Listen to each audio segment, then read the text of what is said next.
Почитувани медиуми, почитувани граѓани, денеска во Вела заедно со Министерството за труд и социјална политика, Агенцијата за вработување, Фондот за иновации, стопанските комори, кабинетот на вице-премиерот Ангјушев, сите заедно работиме на оперативниот план за вработување 2019 година. Државата или владата оваа година во предлог буџетот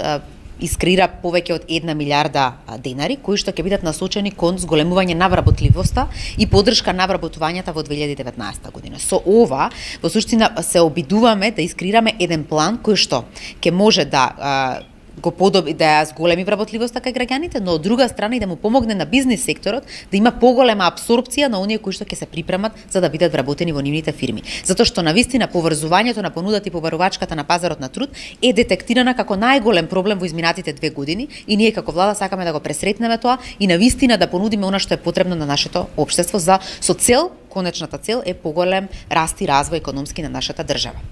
Сметаме дека минатата година планот беше одличен затоа што реализацијата беше многу брза, затоа ќе зборува директорката на Агенција за вработување, но оваа година сакаме сите мерки кои што ќе се искреираат навистина да бидат и иновативни, но исто така да дадат директно ефект во можноста да фирмите ги апсорбираат они кои што ние ги припремаме за пазарот на труд. Очекувам дека резултатите ќе бидат навистина добри, затоа што само преку широка консултација, која што сега се случува, преку сите ако ги вклучиме, може да добиеме ефекти кои што ги очекуваме.